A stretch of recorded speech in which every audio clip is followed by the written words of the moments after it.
Hello, everyone, and welcome to today's webinar. Today, we are talking about boosting your brand with digital marketing strategies specifically for WordPress. We are joined by Jasmine Trogdon, and I am your host, Devin Sears.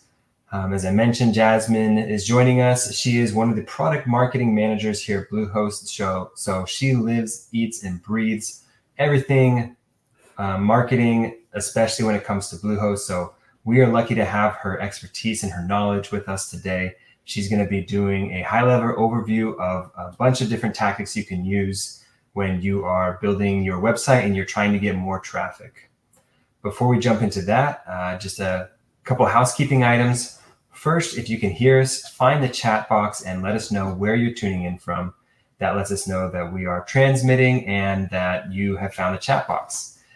You can use the chat box throughout the entirety of the presentation to ask questions. We prefer if you find the Q&A tab, which is right next to chat, and ask your questions in there. That just allows us to have a little bit more of a back and forth conversation instead of in chat where it's just one message after the other. It's a little bit more difficult. So if you have any questions throughout, please don't hesitate to ask them. I will actually be turning my camera off and be off screen, answering as many of those questions as I can. When we get to the end of the webinar, if there are questions that I don't know the answer to or that I think might be beneficial for the rest of the group, I will hold those so that we can ask Jasmine in a Q&A at the end. So please don't hesitate to ask those questions. One question that we always get, yes, this is being recorded. Yes, we will send out a copy of the recording to everyone that registered. So if you have to drop early, we understand, we will miss you, but we will send you a recording. Also, we're going to be covering a lot of material today. So if any of this feels like it's moving maybe a little bit more quickly than you'd prefer, don't stress. We'll send out the recording and you can go and pause and slow it down and consume it at whatever pace works best for you. So if you're having any issues with the platform or with audio, if you're tuning in from a mobile device, you'll need to unmute the stream. If you're having any other issues, then sometimes just leaving the webinar and rejoining resolves most of those. Otherwise, you can ping me in the chat and I'll do my best to troubleshoot it. But I think that is all the housekeeping today. So let's just jump quickly into what we'll be covering. We're talking about WordPress basics for marketing. That's the impetus of this entire webinar. We want to talk about you built your website, you're excited about it, you know people are going to be excited to visit it, but you're having a little bit of difficulty getting the people there. You know they're going to love it once they get there, but how do you actually get them to your website? That's what we're talking about today. So we're going to get an intro into digital marketing, and we're going to be touching on a handful of different tactics and topics that can help you increase that traffic to your website. So hope you all are excited. And without any further ado, Jasmine, the time is yours. Please take it away. Perfect. Thank you so much. And thank you everyone for joining today. As Devin mentioned, my name is Jasmine Trogdon and I work on the product marketing team here at Bluehost, focusing mainly on our product positioning and our go-to-market strategies. So as he said, today we're going to be discussing digital marketing, diving a little bit into what WordPress specifically is and how it can be used as a tool for your digital marketing needs to really start to maximize your marketing efforts online. Which will ultimately help you engage and grow your customer base. So jumping in, starting with WordPress. For those who aren't familiar with WordPress, it is an open source content management system that can be used to build and manage websites. So although WordPress was originally created as a blogging platform, it's definitely evolved over the years and has become one of the most popular and most powerful platforms in the world to build websites on. So just to kind of put into perspective how WordPress actually is, it powers over 40% of all websites around the world. So 2 out of every 5 websites that you visit online is built on WordPress, which is a lot if you can imagine. Some of the key features of WordPress that do make it such a popular platform are, first of all, it's very user-friendly. Because it is user-friendly and it's easy for new users to navigate, it makes it easy for those who don't necessarily have that technical knowledge, coding experience that used to be required to build a website. It just makes it easier for you to go in, move blocks around, switch themes, add plugins, and really customize your website to your needs. As I mentioned, it offers lots of different themes. So it's going to allow you to easily go in there, change the design of your website, change the layout website, and make sure that you're building something that really matches your business needs, really matches your brand colors, your brand font, whatever it may be. Within the WordPress platform, you're also going to find a lot of different plugins available to you to help boost the functionality of your website. So these plugins can range from anything to SEO things, social media integration, turning your website into an e-commerce platform, and a lot of other things. And again, because WordPress was originally built for blogging and as a blogging platform, it's going to provide a lot of powerful tools for managing your content online. So this might be posts, different web pages that you have, like a homepage, contact pages, about us pages, and then different media on your website as well. So that could be images, videos, GIFs, and things like that. There are a ton of benefits to using WordPress for your digital marketing needs. So I've listed just a few of them here. So a high-level overview. First and foremost, it's SEO friendly. SEO is one of the things that we're going to dive a little bit deeper into today in the presentation.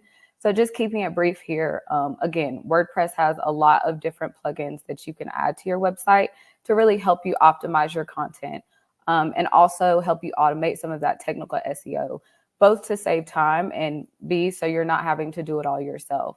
SEO can be a lot, the different aspects of it, especially the technical part of it. Again, if you don't have that experience, you don't have that technical knowledge, WordPress and the plugins that it offers can definitely help you out.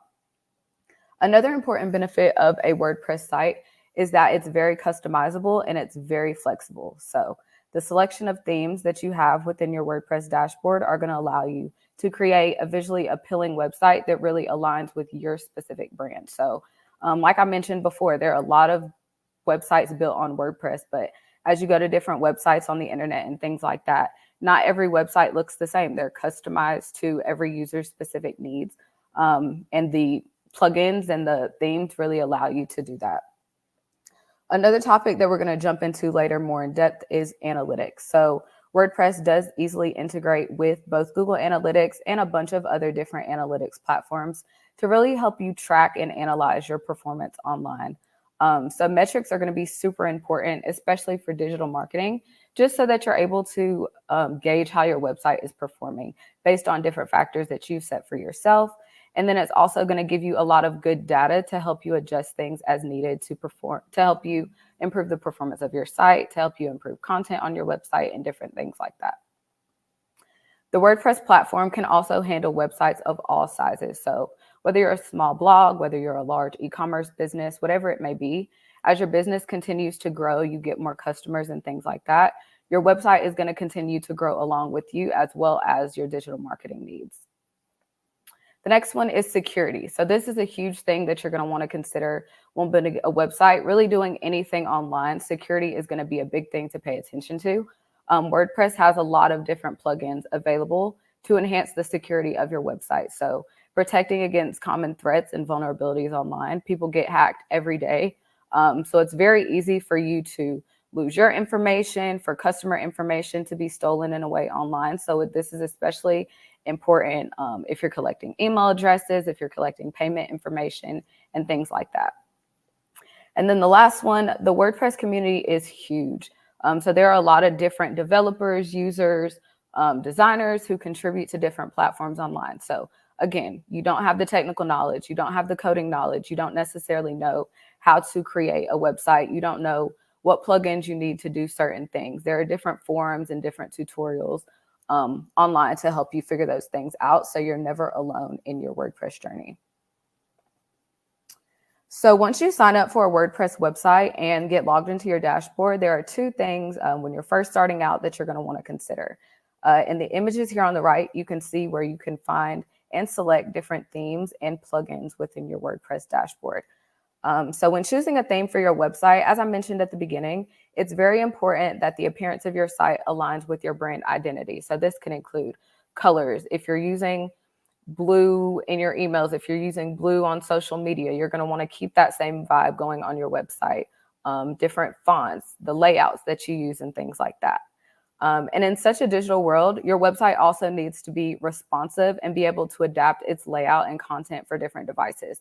So you never know if people are going to your website from a computer, a laptop, a smartphone, a tablet, whatever it may be. So making sure that your website is responsive for all devices is going to provide a better overall user experience for customers and ultimately help you improve that mobile traffic.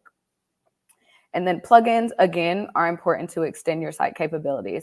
So there are going to be a lot of different plugins that you see within the Add New Plugin section in your WordPress dashboard that can help you address different business needs. So again, Yoast SEO can be used to help you optimize your website for search engines and make it easier for customers to find you online. WooCommerce is one that is going to turn your WordPress website into an e-commerce store. So if you're selling products online, you're selling services online, this may be one that you want to install with your WordPress site. And again, there are many plugins. I won't go through all of them today, obviously, but as we go through today's presentation, we're going to learn about a lot of other plugins that you can use for your digital marketing needs. So now that we have a better understanding of WordPress specifically is and what some of the key features and benefits are, let's go ahead and jump into digital marketing.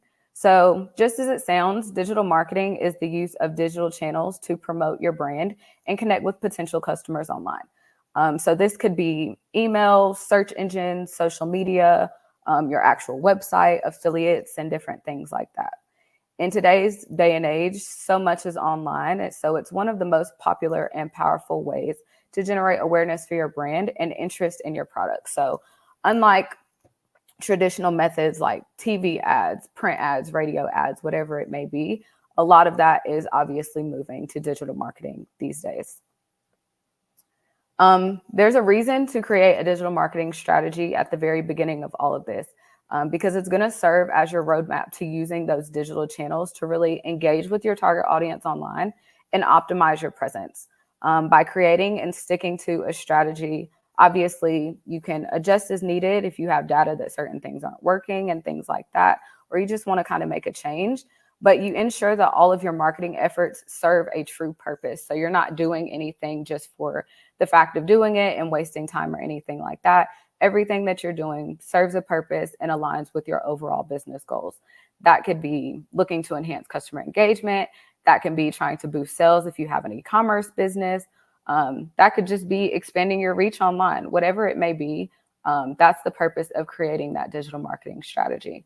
And then it's also going to provide the framework that you need to measure performance and ensure that what you're doing is working. And then once you have that data, you can review it. If it's working as expected, great, keep doing it, or maybe you want to switch it up a little bit. But if it's not working as expected, that's when you kind of have an opportunity to optimize what you're doing and pivot quickly online. So there are a lot of benefits to digital marketing. First of all, it's really going to help you connect with customers online and boost their engagement with your brand. By keeping customers engaged with your brand, you're going to strengthen those customer relationships. You're going to boost their loyalty with you, and you're going to keep them coming back for more, which is obviously what you want no matter what your goal is online. It's also going to help you better understand your audience, because the analytics that you gather are going to give you insight into that consumer behavior and their preferences, which ultimately allows you to improve their experience. The better experience a customer has with you, the more likely they are to visit your website, the more likely they are to shop with you, and things like that. It's also going to help you be more targeted with customers. So obviously with traditional marketing options, it's kind of just throwing it out there and hoping it sticks. Everybody, if it's a print ad, everybody's getting the newspaper and you're hoping that they see your ad and make a purchase or come to your business or whatever it may be. But digital marketing really helps you hone in on different demographics, hone in on different audiences with different interests to make sure that your message is reaching the right people and at a lesser cost. Again, digital marketing is going to allow you to reach a larger audience. I'd say this is especially helpful for local businesses. If you started operating locally and you want to kind of expand, going online is really going to help you expand beyond those regional boundaries.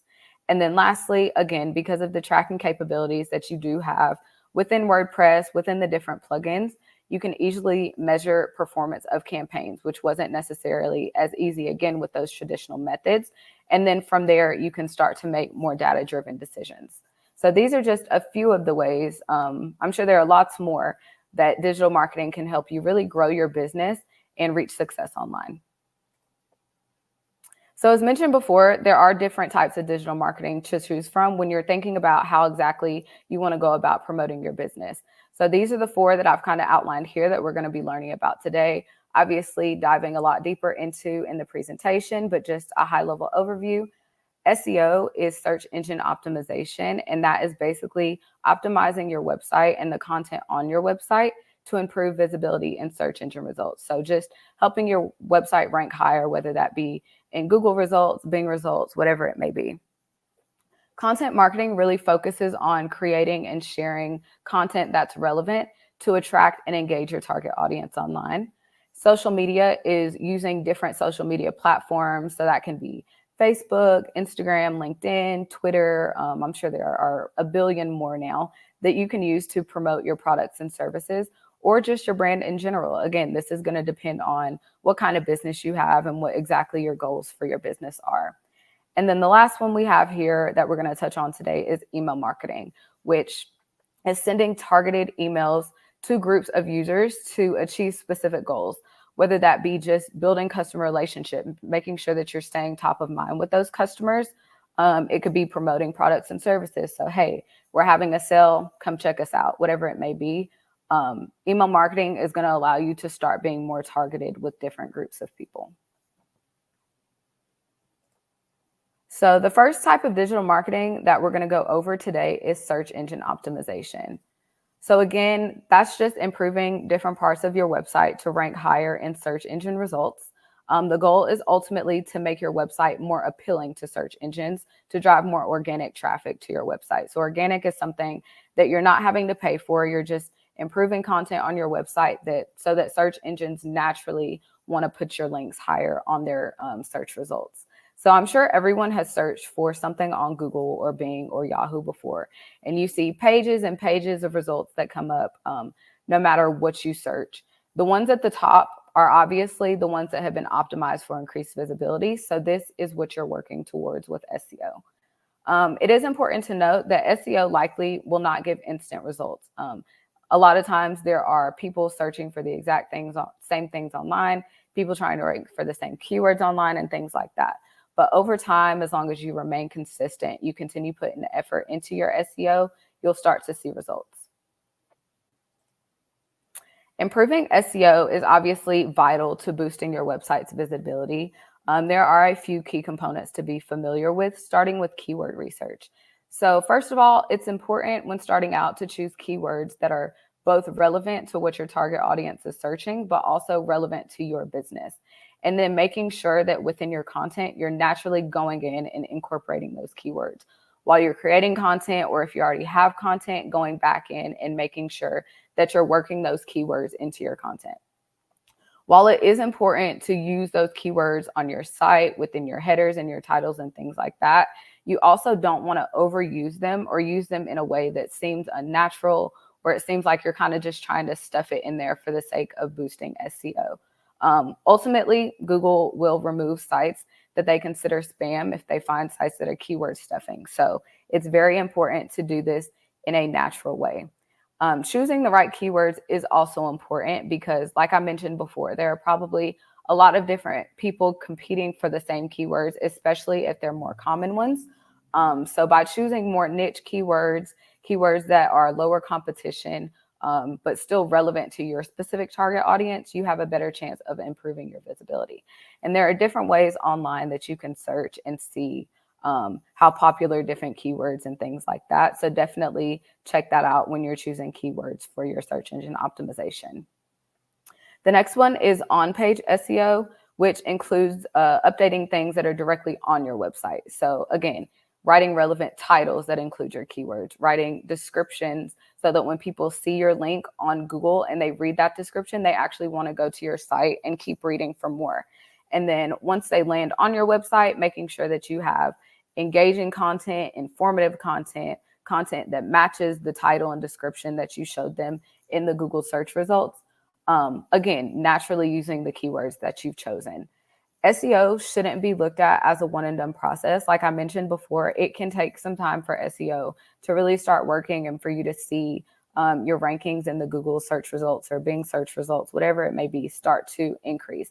So it's important to continue to update your content, your titles, your headers, your descriptions, your website content, to make sure that whatever you're writing or whatever you have written continues to be relevant to your target audience. The next one is technical SEO. So this is making sure that your website basically meets all the technical requirements for search engines to effectively find and rank your website. If your technical SEO isn't put together, whatever it may be, websites aren't even going to be able to find you to rank you in their search engine results. So this is a big one that you need to pay attention to. Some of the aspects that go into that are site speed, so making sure when users land on your site that it's not taking a super long time to load. Mobile optimization is another one, making sure that when people access your site on a mobile device that they have a positive experience. And then making sure the URLs that you choose for your website are both clean and descriptive so that they're clear and make sense for what the customer will be going to once they click it. Off-page SEO is going to be building your reputation through external methods. So this can be reaching out to reputable sources, whether it be other websites, other social media accounts, and getting them to link back to your website. When you kind of connect with more reputable sites, especially if you're a newer business or you don't necessarily have a large consumer base, this can really help you build trust online and start to get your reputation up. And then you can also link to your own site from social media. So maybe you have a social media site that has a large following, but you've just recently created a website, so you're not getting that much traffic to it. You can kind of link from your social media to start getting views on your pages. And then the last one is going to be your user experience. So making sure that your site is easy for customers to navigate on, making sure that the content that you have is easy to read with like fonts and colors and things like that. Making sure that any CTAs that you have on your page are clear, whether it's to purchase, sign up for a newsletter, learn more, whatever it may be, being very clear with what you want the customer to do on that page. Ultimately, the better experience a user has with you, the more likely they're going to be to visit your website and engage on your website. And then here I've just outlined some SEO plugins that can be really helpful, both for beginners, but also just anyone looking to improve their SEO and need a little bit of help. So Yoast SEO is a great option. It's very user-friendly and provides lots of great features to help customers improve on-page SEO, like SEO analysis, content optimization, helping manage keywords and different things like that. And then one thing that I really like about Yoast is that it also has specialized extensions to help you focus on different aspects of your site. So for example, if you have an e-commerce website, so you have WooCommerce attached to your WordPress website, you can download another extension called Yoast WooCommerce SEO. And that one really focuses on driving traffic to your online business. So it can help with product page optimization. When you search on Google and you see like shopping links, it can kind of help with that. And then the other two, all-in-one SEO and Rank Math, are also popular plugins doing kind of the same thing. They're going to help you optimize your websites for search engines, different features aimed at improving organic traffic. And then Rank Math, similar to Yoast SEO, also has different features to help you improve for local businesses and then WooCommerce stores as well.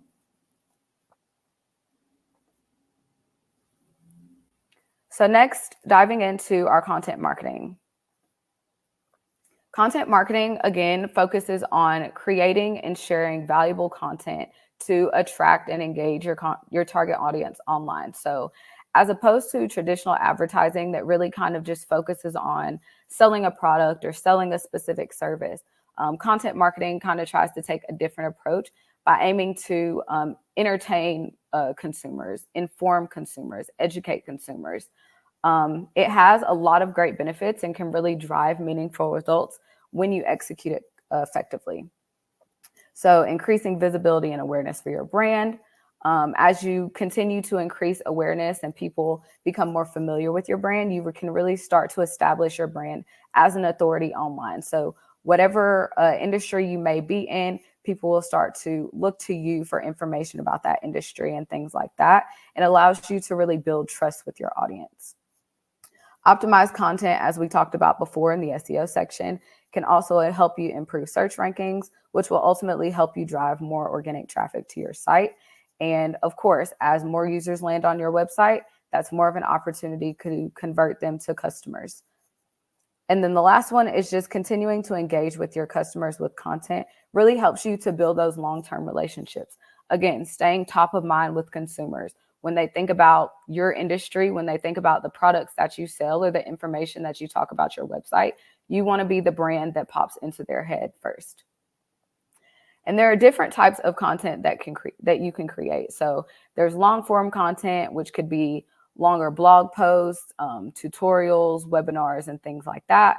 And then, of course, you have shorter form content, which can be infographics, video clips, images, things that you post on social media. I'd say long form content is definitely going to be really valuable when you're looking to create more comprehensive, informative material to deliver a lot of value. A lot of times that you need more space to do that. You need an entire blog to do that, and that's your chance there. Whereas short form content is something that can be consumed by the customer a lot more quickly. And maybe you're looking to drive more immediate engagement with those options. So there are 5 key components to content marketing. The first one is going to be to put together a strategy to make sure that the content that you're creating really aligns with your objectives and also your customer needs. So making sure that you figure out who your specific target audience for your business is, what they're interested in, defining your goals and what you're looking to achieve with your content, and then also planning out what channels you're going to use and when you want to post and what the timing should be to make sure that you're staying consistent across different platforms. The next part is going to be deciding what kind of content you make. So like I mentioned before, this could be blog posts, this could be infographics, longer videos, shorter videos, things like that. This is where you're going to want to start actually putting that content together. And then once you have that content created, you can start to share it through your channels. So you can post blog posts on your website. You can post videos and images on your social media. You can share newsletters or those blog posts as well through email campaigns to really start to reach out and engage with your audience. This is also where you kind of have the chance to reach out to those reputable sites, like I mentioned before, to see if they'd be willing to post their content on their website. So definitely finding other reputable sites that you think kind of fits into what you're writing, or maybe they need a post about something that you're interested in writing. And then that can kind of link back to your website to drive traffic in that way.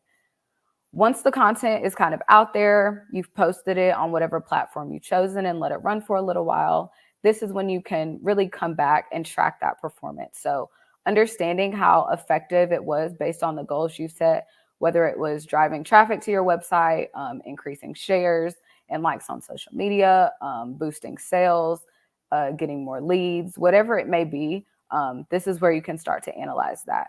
And then based on the data that you have, you can start optimizing your content strategy. So this is where you kind of go back to the beginning and say, hey, this is the content that I posted before. This is the results that I got from it. This is kind of how I want to tweak it, or this is the kind of content that I want to write instead, because I think that would work better to help me reach my goals. When writing content, there are some things that you're going to want to keep in mind to make sure that you're really drawing readers in.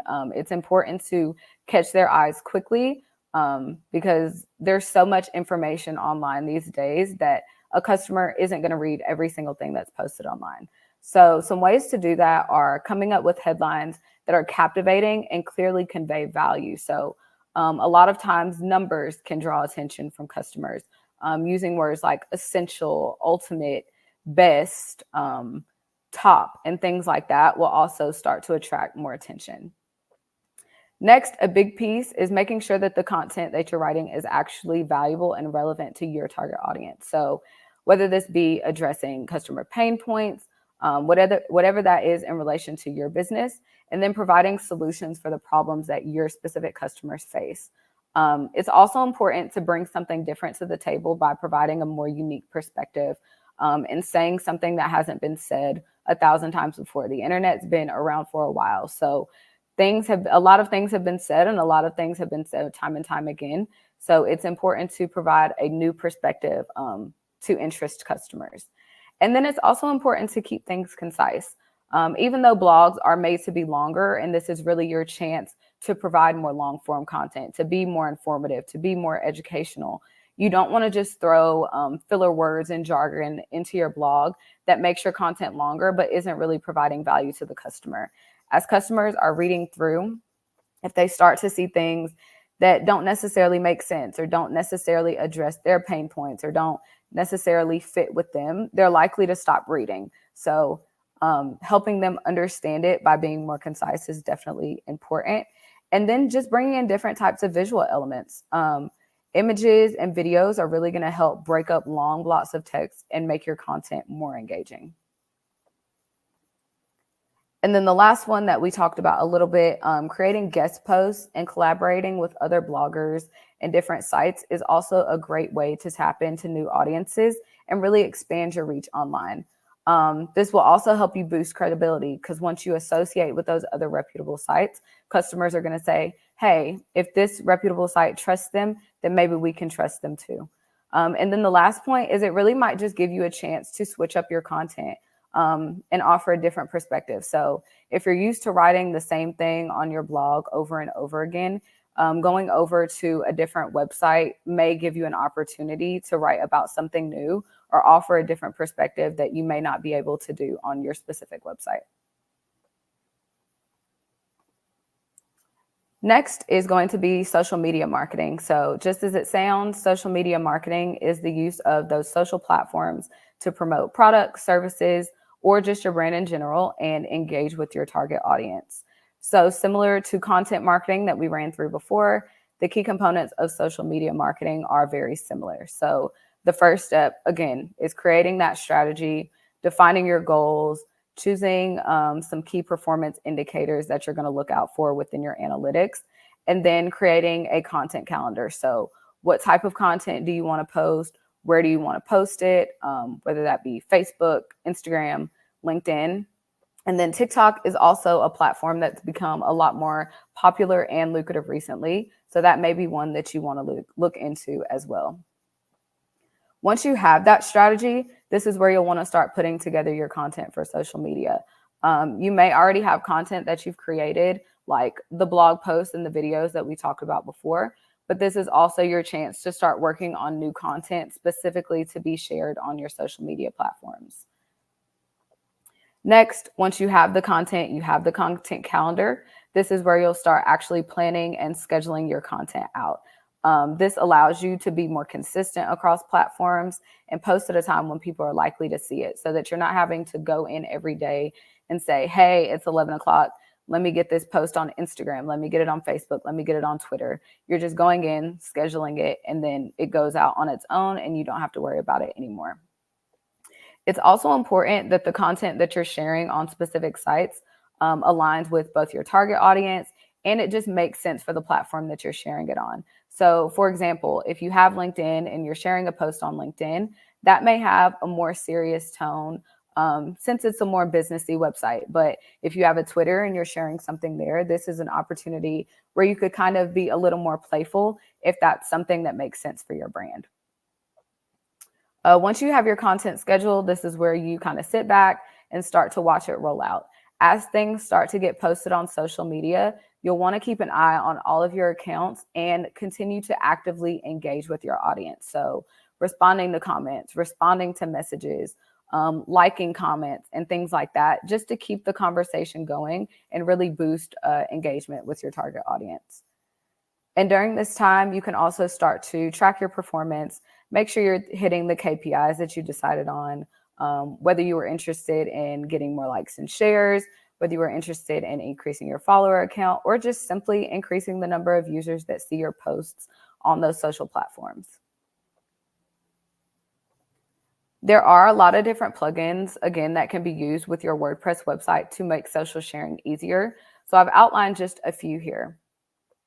Jetpack Social is a tool that you can integrate with your social media profiles to automatically share your newly published blogs on your account. So once you go in, you publish a new blog on your WordPress account, you can kind of skip the extra step of having to then go in and schedule it to be posted on Twitter or Facebook or whatever it may be. It's kind of just going to take care of that step automatically for you. You can also add links to your social media profiles to make it easier for users to find you and follow you on those platforms. So, and provide basic analytics to give you some insights into how your sharing is performing. Add to Any is another popular plugin that is going to provide, again, those custom social sharing buttons to make it easier for users to take your content and share it across their social accounts. It connects with over 100 different social networks, including the common ones like Facebook and Twitter, of course. And again, it's going to provide its own set of analytics to help you understand how often your content is being shared. And then the last one that we have here is Social Snap, which includes different features for social sharing, like customizable social buttons, auto posting again, and then those detailed analytics. So there are some very key things that you want to keep in mind for social media engagement. First, it is vital to maintain a regular posting schedule. The more users come across your posts on social media, the more often they see your brand and your content in their feed, the more familiar they're going to start to be with your brand. And then hopefully the more likely they're going to be to follow you on those platforms. Also, when people comment on your posts or they send you messages on your social media accounts, it's very important to respond in a timely manner. Sometimes people will just go in and comment and say, hey, love this post. Thank you so much for sharing. But there will also be other times where people may be trying to report a problem that they have. They may be trying to get better understanding about something. And you don't want to just leave them hanging when one of the purposes of social media is to better those customer relationships. Another one is visual content that can be very, very helpful when looking to boost engagement on social media. As customers are scrolling through their feed, sometimes it can really just be a sea of text and words after words after words. So seeing an image or a video on their feed may be the exact thing that gets them to stop and read your post as opposed to someone else's. And then lastly, hashtags can really help you expand your reach on social media, especially when you're just starting out and you don't have a super large following.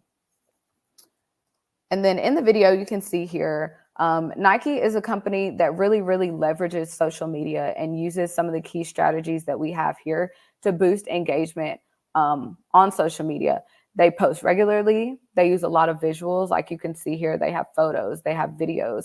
And although they're a huge company with a large following, I think here are 10 million followers on Twitter, they still use hashtags to expand their reach. And then also using different types of events to bring in new markets. So recently, we all know that the Olympics was going on. They had a ton of Olympics posts, especially since Nike focuses on athletics and focuses on athletes specifically. That really fits into their target audience. So that was something that they were able to capitalize upon recently. And then lastly, wrapping everything up for digital marketing, we're going to talk about email marketing. So email marketing involves sending emails to more targeted groups of users and can be a cost-effective way to directly communicate with customers, to continue to nurture those relationships, to promote your products and services, to drive higher engagement and things like that. Okay. So to start with email marketing, you'll need to build a list of email addresses from people who have opted in to receive communication from you. So you can encourage people to sign up for email lists in different ways, whether that be sign up forms on your website. You can add links to your social media profiles, or if you sell products or things online, you can even offer free shipping or discounts for people who choose to sign up to be a member with you. As you can see on the right here, I just included an example from Ulta, basically showing how they encourage people to provide their email by offering money off with purchases, a free birthday gift each year, and different other exclusive offers. Once you kind of put that list together of people that you're allowed to email, this one you can start to like break it down and segment it into smaller groups. So for example, if you're running a site-wide sale, this may be a time where you're going to share it with your entire subscriber base. But then there also might be more specific scenarios. Say you want to send an email to people who have joined your subscriber list within the past month. Maybe you want to offer them a discount like welcome 10 or something like that. You want to just make sure that that email is only going to that specific targeted group of customers. Next, we'll be creating email campaigns that specifically align with your objectives. So this will be the design of the email, which can be content, promotional offers, product updates, and things like that. And then you can even personalize emails to include the recipient's name and really drive that customer relationship. And then when you're putting together your email campaigns, it is important to make sure that you're following legal standards as well. So making sure that there are clear opt-out options, making sure that you're not using misleading subject lines, and that when customers actually open your email, it matches the subject line that you sent. You also have an option to start automating emails to be sent with certain triggers or on a set schedule. So, for example, if a customer signs up for a subscriber list, you might want to send them a welcome email. Or if someone makes a purchase on your website, this may be an opportunity where you want to send them an order confirmation email. So this just kind of makes it a little bit easier so that you're not having to go in each time that someone performs a specific action and manually send that email. When planning your email campaigns, this is also an opportunity to test different elements of your email to see what performs best. So this could be subject lines, calls to action, the actual body of the text in your email. I will say that you may not want to change everything at one time, because then it could be difficult to look at the analytics and say, hey, this specific change made this difference, whether it be negative or positive. These are just some of the different elements that you can test. And then lastly, as always, the point that I've been driving home this whole time, making sure that you track the performance of your campaigns and analyze that data to measure the effectiveness, and then change those emails if needed, create new emails if needed. Like the other marketing examples, there are different plugins and tools that you could use to manage your marketing, your email marketing efforts. So MailChimp and Constant Contact are some of the most popular. They both have user-friendly interfaces and a lot of different features just to help you set up and manage email lists and create and analyze your email campaigns. And then MailPoet and Newsletter are also plugins that are compatible with WordPress sites specifically and can integrate with your website to help you collect and manage those email subscribers, help you create and send newsletters out, automate those email campaigns like I mentioned before, and a lot more. So when you're putting together your first email campaign, there are some things that you're going to want to keep in mind. The first point is going to be, what are you looking to accomplish with this email? Emails can have different purposes. Are you looking to sell more of a specific product? Are you looking just to strengthen customer relationships? Decide what your goal is so that once you get to the end and you have that data and you're analyzing that data, you can determine, hey, this email was successful, or hey, it didn't perform as well as I expected it to. What changes can I make to help it perform better next time? The next one would be writing a really compelling subject line that makes a customer want to open your email. And then once they get into the email and they get to the body of the text, to continue reading and perform whatever desired action that you had. Again, whether that's going to your website, whether that's watching a video that you sent out, making a purchase. There are lots of different options there. Templates are something that can also be really helpful, especially if you're just starting out with email marketing. But making sure to choose something that aligns with your brand and is easy for the customer to follow. So this is kind of what I mentioned with your website, making sure that you're using your brand colors, you're using your brand fonts, you're sticking with your brand voice so that when a customer opens that email, they automatically understand that it came from you. And then the last one is to make sure that you're sending emails at a time when customers are likely to see it. This can be tricky sometimes because, of course, there are different time zones. So one group of people may be asleep while the other group is at work and things like that. This is kind of where segmenting also starts to go into play, and you can target a specific audience with those emails instead of just sending one huge broad email to everyone in your subscriber list. So we have talked a lot about tracking performance during this presentation. So just to tie everything together, we're going to dive into a little bit of the key metrics that you may want to track with your marketing efforts and how you can really use that information to improve. So the metrics that you're going to track will probably vary depending on the type of marketing that you're analyzing. So I've kind of broken it up here based on the different sections that we've covered today.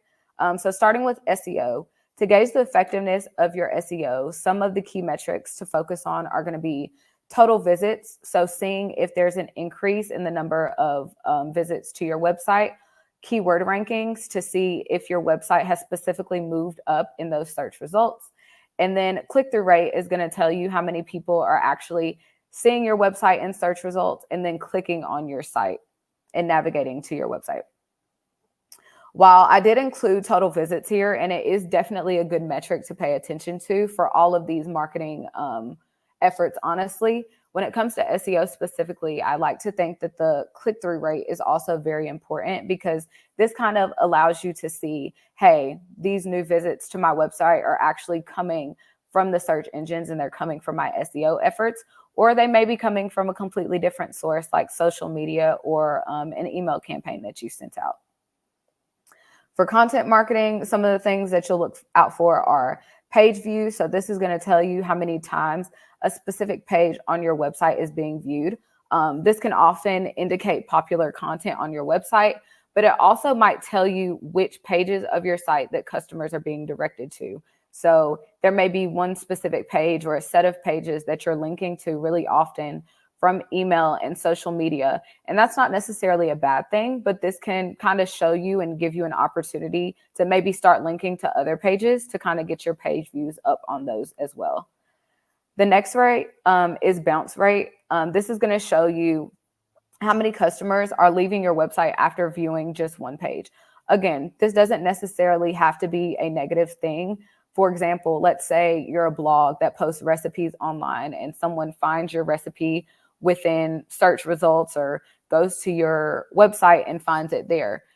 Them leaving the page after reviewing that recipe doesn't mean that they didn't like it, and it doesn't mean that they're never going to go to your website again. It just means that they got what they needed, and now they're kind of exiting. Conversion rate is one that's going to show you how many visitors completed a desired action. So this could be making a purchase on your site. This could be signing up for a newsletter, and things like that. And this will be after consuming content on your site. Social media marketing is the next one. As we all know, engagement is a huge piece on social media. So how many likes are you getting? How many comments and shares are you getting? But also how many people are just seeing your content online? And then is your following kind of increasing over time? Those can all be good indicators that your social media is performing well. And then the last one is email marketing. So open rate is going to tell you how many people are actually opening an email that you send out. And then click to open rate is going to tell you what percentage of people that open your email actually click a link. So let's say that you send an email out to 200 customers, but out of that 200 people, only 100 actually open the email. This specific number is going to tell you how many people out of the 100 that opened it clicked the link as opposed to the 200 that it was sent to. And then the last one is unsubscribe rate, which is basically going to tell you how many people opted out of your email list after receiving an email from you. There are a lot of other metrics that obviously you can look out for these different marketing efforts that I didn't necessarily call out here. But regularly monitoring these and other ones that you've chosen for your goals and things like that is going to really help you stay on top of your marketing performance and make informed decisions for your business moving forward. As I mentioned before, a single metric may not always be a cause for concern or for celebration, but kind of reviewing the overall analytics of all of your marketing efforts can kind of start to tell a bigger story. And then you can start to utilize those insights to measure the effectiveness of your campaigns, to really better understand your audience behavior, and then start to optimize your content from there. During the presentation, I definitely went over a lot of different plugins that you can add to your site to help with different types of marketing. Like we talked about SEO, and we talked about Jetpack Social. And these tend to come with their own analytics dashboards specific to the feature set offered within those plugins. However, Google Analytics is also a really great option and a great tool to help you understand your website performance and user behavior on your website. All you really have to do is go in, create an account, and link it to your website. It's very user-friendly. So you just go in, you set your goals, you say, hey, these are the key metrics that I want to pay attention to. And then you can start kind of monitoring live activity on your site. Google also offers an option to create alerts so that you're notified if there are any significant changes in data. So for example, if one day or 1 week or something like that, you have way less visits to your site than you typically do, they're going to send you a notification so that you know, and then ultimately can kind of figure out what's causing that drop in visits. So we've definitely touched on a lot of information today. So here are just some key points that I think you should keep in mind as you're crafting your digital marketing strategy. The first one is creating a marketing strategy that makes sense for your specific business. So every type of marketing that we went over today and other ones that I didn't necessarily mention don't have to be included in your marketing strategy if you don't feel like it makes sense for your business. However, hopefully from everything that I've outlined today and all the information that I've shared, I hope that you can see how all of those different parts work together to kind of really form a cohesive plan. So starting with creating content, optimizing content to make it easier for customers to find you online, starting to share that content, whether it be email, whether it be on social media, to engage with your customers, and then kind of circling back, tracking and analyzing performance and making changes as needed to make sure that you're really maximizing your marketing efforts online. That's something that I really keep saying because I think it's important. You don't want to waste your time when you're working on digital marketing, when you're putting a strategy to work. You want to make sure that everything you're doing really makes sense and then it's really driving meaningful results, whatever that means to you.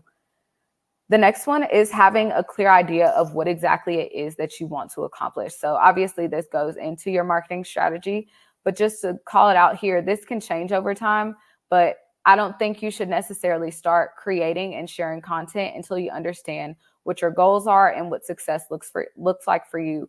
Otherwise, it's kind of just creating content for the sake of creating it and not really understanding if it's benefiting you and your business. Next, making sure that the content that you're creating is very relevant and valuable for your target audience. Your content is really going to serve as the foundation for your digital marketing strategy. So it's important to make sure that it addresses your consumers' needs and interests, but that it also aligns and makes sense for your brand. The next one I'm going to say definitely take with a grain of salt because oftentimes being trendy can just mean constantly jumping from thing to thing, which is something that you don't want to do. But it's also important to make sure that you're keeping up with trends and continuing to learn about your specific industry so that you're not giving customers outdated or irrelevant information that doesn't make sense anymore.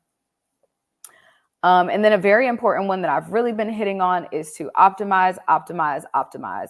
A lot of digital marketing is really just going to be, hey, I'm going to try this and see if it succeeds, or I'm going to try it and see if it fails. So just throwing it out there, seeing how people react, seeing how it performs, and then adjusting from there.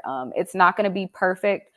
It's likely not going to be perfect from the get-go. But the more that you do and the more that you optimize, the better you'll get at it. So really taking the goals that you've set, analyzing your performance against those metrics, and then if you weren't as successful as you wanted to be, making the necessary changes.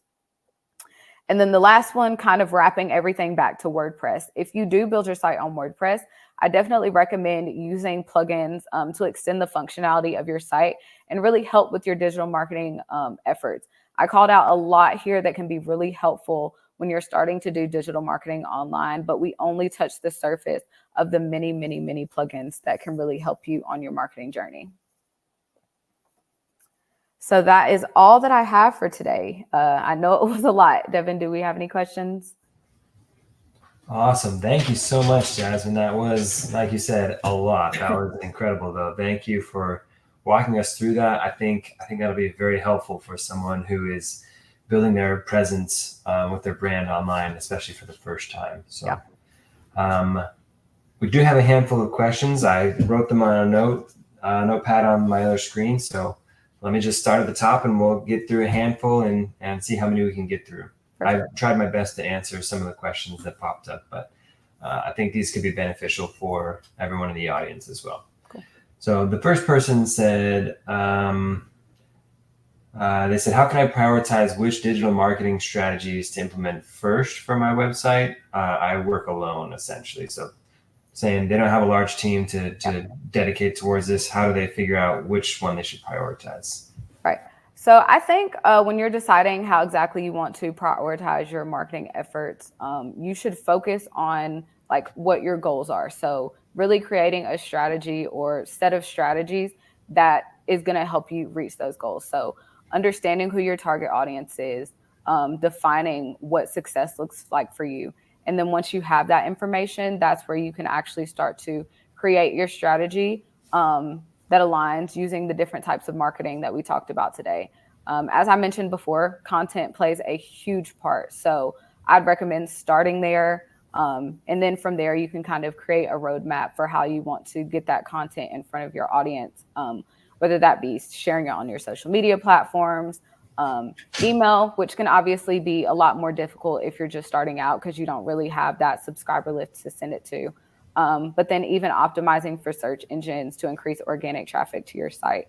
And then, like I said, using those plugins, like that's going to make it easier. That's going to automate things. That's going to save you time. You don't have to know how to code. You don't have to have all this technical knowledge. Those plugins are really going to like break it down. They're user friendly and they can really make that easier for you. Yeah. And I agree with what you're saying that sometimes email might be almost a scary one if it's like, I don't have a lot of users. Right. So what does it make? Like, it doesn't make sense to. Who am I emailing? Right. Who am I emailing? It's going to be my family and my two closest friends. And maybe that's not enough. But I think that is one that you can almost like set up and just kind of let it go. Meaning like you have a blog, say like, hey, join the newsletter list, or like, would you like to learn more about the company or like future promotions or something like that? So you can start building that list. Even if you're not sending it out, you can start capturing those emails for months, a year before you even send anything out. So I feel like that's not a bad one to just like set up things so that it works out in the end. Yeah, agreed. The next question I have is, how do I balance SEO efforts with creating engaging content that resonates with my audience? I'd say I talked a lot about keywords, but I really think that like choosing and like integrating and using those keywords from the very beginning is going to help you create content that's valuable. If you already have content and you didn't necessarily optimize from the get-go, you're kind of having to go back in and tweak what you've already written and try to shove those keywords in there in a way that may not necessarily be natural. But if you kind of start with the keywords from the very beginning, outline exactly what they are, know who your target audience is, know what they're searching for on search engines, and then naturally build your content around those specific keywords instead of doing it the opposite way. So optimize titles that have those keywords, very clear headings on your website that help not only search engines understand the content on your site, but also make it really easier for consumers to kind of digest and follow along on your website. So ultimately, from the beginning, creating that content and optimizing from SEO should really kind of go hand in hand. Yeah, and just had one small thought on the SEO side of things, which is, I feel like when Google was new, SEO was pretty easy to cheat, so to speak. Yeah. Like I remember there used to be like black hat techniques where you could put just the same keyword that you wanted to optimize for, but put it in white and like, so it's not even seen. Yeah. But Google's pretty good at detecting that, and they have continued to increase and improve their algorithms so that it's harder and harder to cheat. So I feel like almost creating content that you feel like your audience will like, instead of trying to game the system. And I should clarify, I am not an SEO expert. So take this with a grain of salt, but I feel like if you just write content that you feel like will be appealing to your audience, then I think that over time that will help you rank, instead of trying to gamify it and say like, oh, I really want to rank for this word, but no one particularly cares what I have to say about this word. Yeah. So like, how do I force this? Like, But yeah, that's my 2 cents on that. But No, agreed. And I think that's why knowing and understanding your target audience is such a big piece of it, because if you're saying, hey, nobody cares about this, then maybe that's not the right thing to be writing about. But if you know who your target audience is and you're writing about a specific thing, then more than likely they are going to be looking for that thing.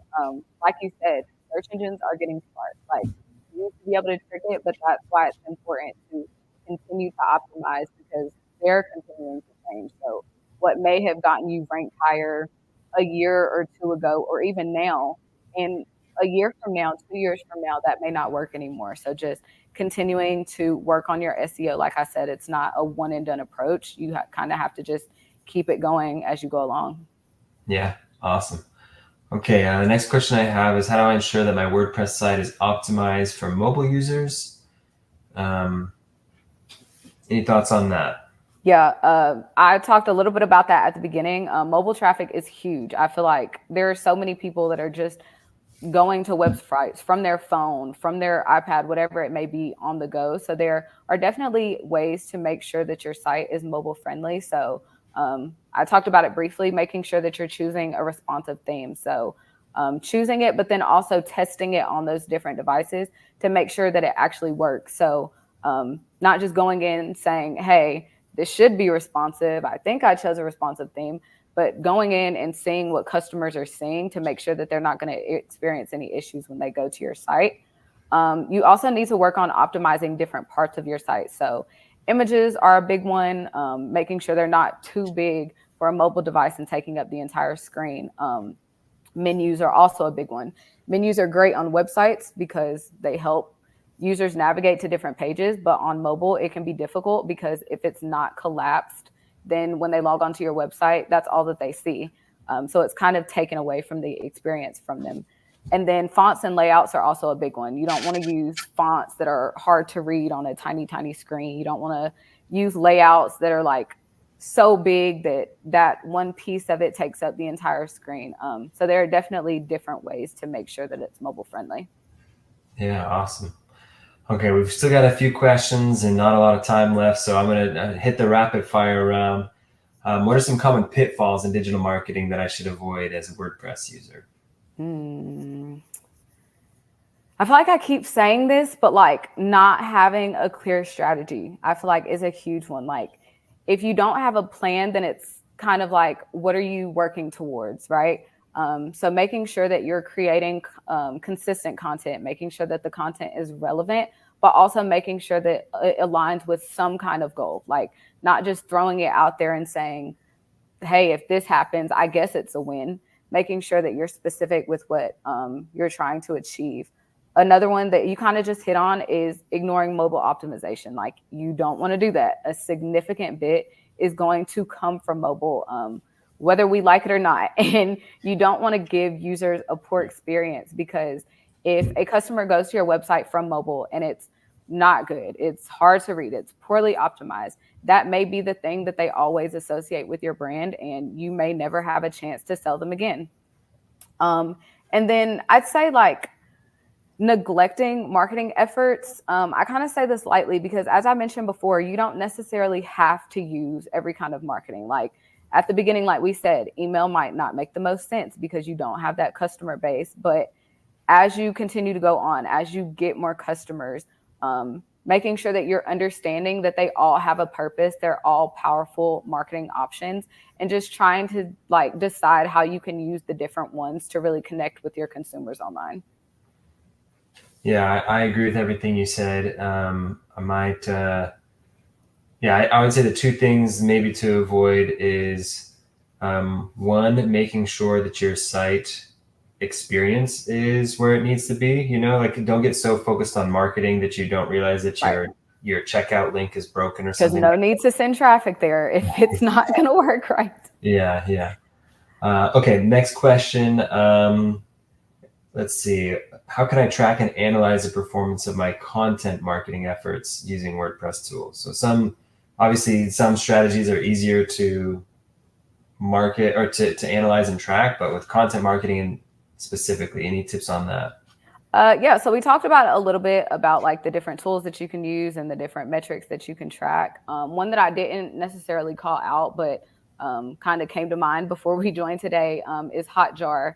That's a great option to kind of see how users are interacting with content. So a lot of the analytics tools can show you what pages are being viewed, maybe how long users are staying on those pages. But heat maps can kind of give you a little bit more insight and show you like what exactly are customers clicking when they go to those pages. Are they scrolling on the pages? How far down are they scrolling before stopping and things like that? So obviously use the different analytics from those plugins and things like that. But I do think Hotjar is a great option if you want to get a little bit more into the weeds of how your website is performing and kind of how consumers are interacting on different pages of your site. Yeah, I think that's great. And last question to end on, we've covered a lot of information. If someone's new to this, it might feel a little bit overwhelming. So what would be your advice or what would be your suggestion as far as like, what's the next step? Someone sat through this webinar, they've learned a lot, but they still feel like they might need a little bit more guidance. What's the next step? What should be the next thing they focus on?